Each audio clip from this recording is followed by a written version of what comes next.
أعوذ بالله من الشيطان الرجيم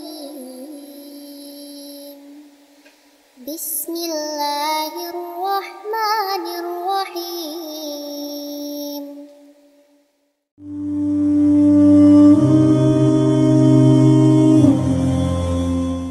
Bismillahirrahmanirrahim. Assalamualaikum warahmatullahi wabarakatuh.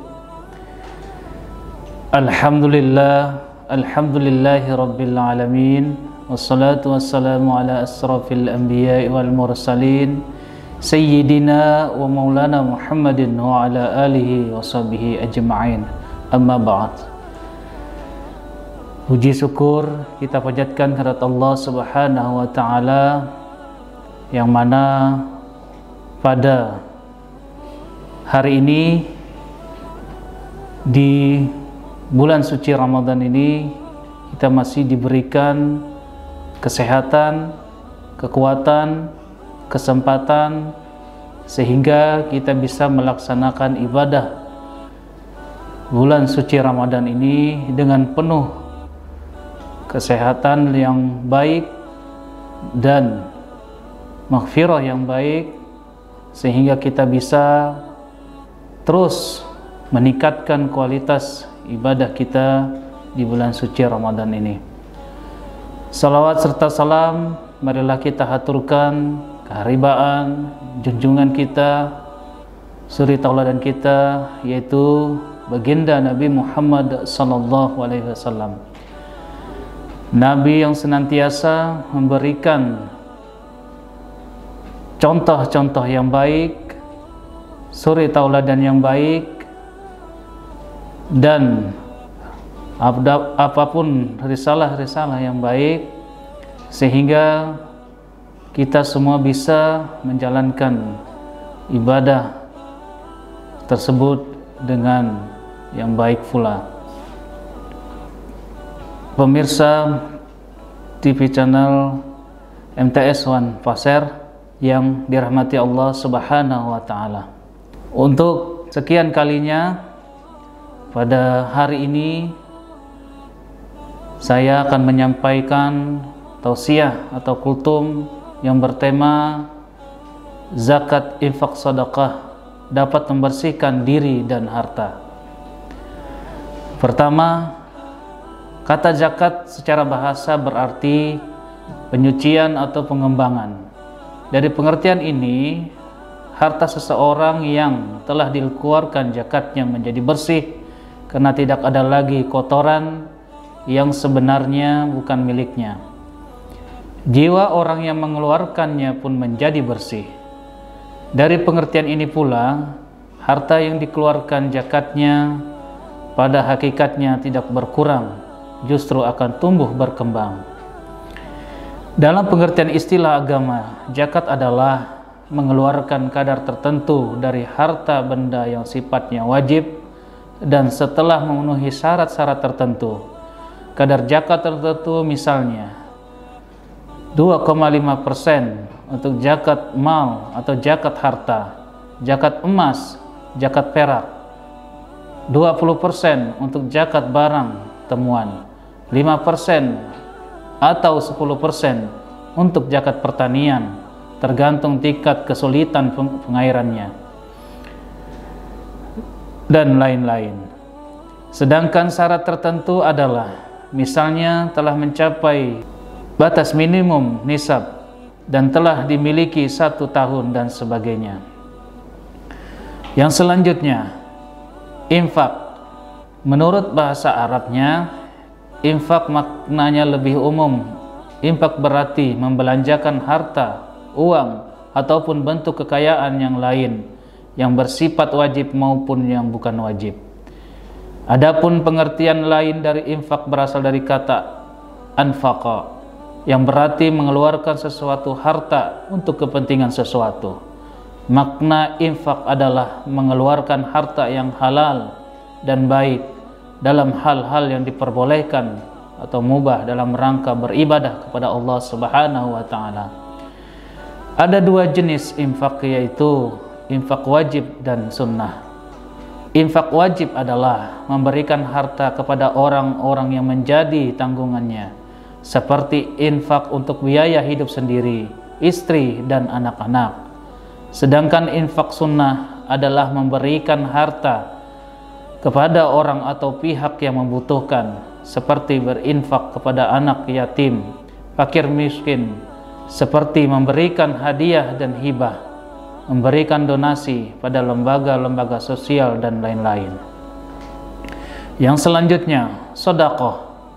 Dari segi bahasa, sedekah berasal dari akar kata kerja. Sedekah atau bentuk nominal perbahasanya as-siddiq, yang berarti kesungguhan dan kebenaran.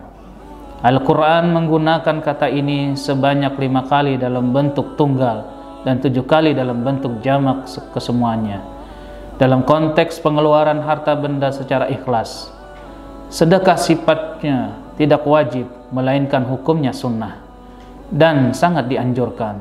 Tetapi meski demikian, kata sedekah juga terkadang digunakan oleh Al-Quran untuk makna zakat atau pengeluaran harta yang wajib. Keutamaan zakat, infak, dan sedekah.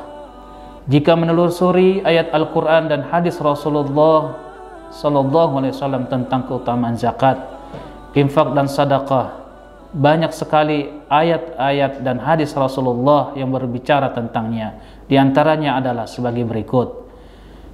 Yang pertama, Allah melipat gandakan pahala orang-orang yang bersedekah. Terkait hal ini, Allah berfirman dalam surah Al-Baqarah ayat 261, yaitu perumpamaan orang-orang yang mendermakan sedekah harta bendanya di jalan Allah, seperti orang yang menanam sebutir biji yang membutuhkan 7 untai, dan tiap-tiap untai terdapat 100 biji, dan Allah melipat gandakan balasan kepada orang yang dikehendaki, dan Allah maha luas anugerahnya lagi maha mengetahui. Quran surah Al-Baqarah ayat 261. Selanjutnya, sedekah tidak akan mengurangi harta.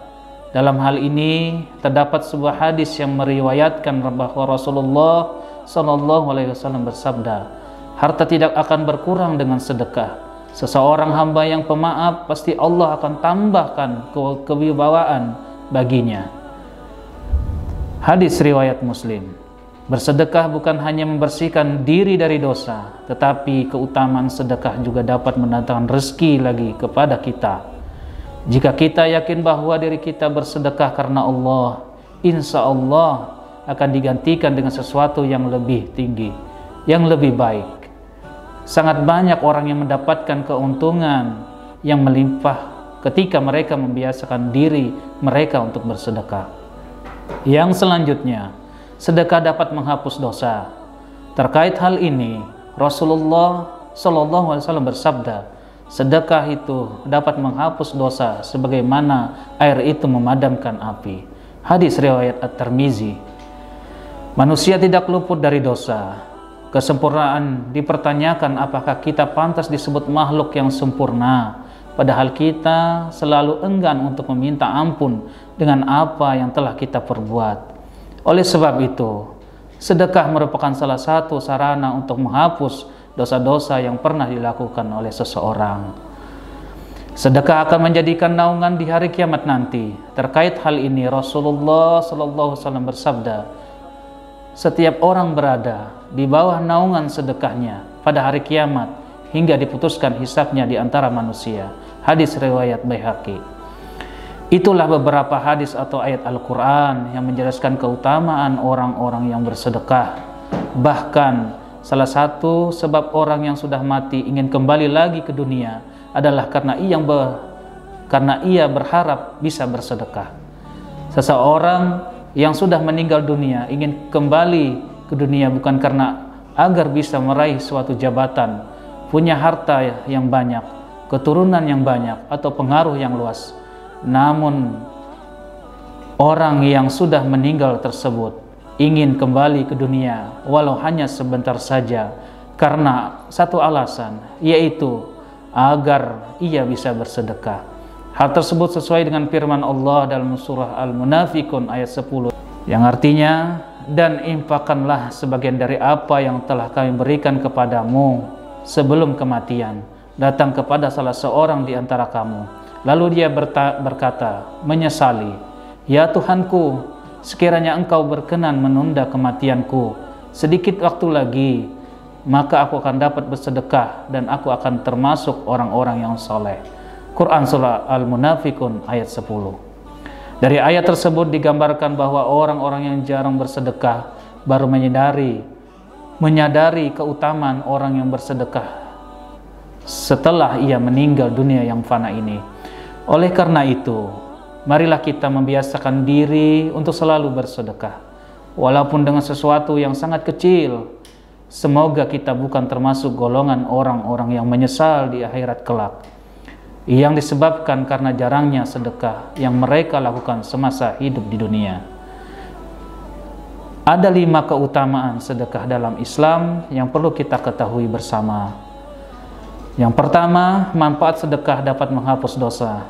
Nabi Muhammad SAW bersabda, sedekah itu dapat menghapus dosa sebagaimana air itu memadamkan api. Hadis riwayat At-Tirmidzi. Yang selanjutnya, bersedekah dapat membentuk apa saja. Nabi Muhammad SAW bersabda, kamu menyingkirkan batu, duri, dan tulang dari tengah jalan, itu adalah sedekah bagimu. Hadis riwayat Bukhari. Selanjutnya, mengutamakan sedekah tidak akan mengurangi harta. Rasulullah SAW bersabda, harta tidak akan berkurang dengan sedekah, dan seseorang hamba yang pemaaf pasti akan Allah tambahkan kewibawaan baginya. Hadis riwayat Muslim nomor 2588. Selanjutnya, Allah melipat gandakan pahala orang-orang yang bersedekah.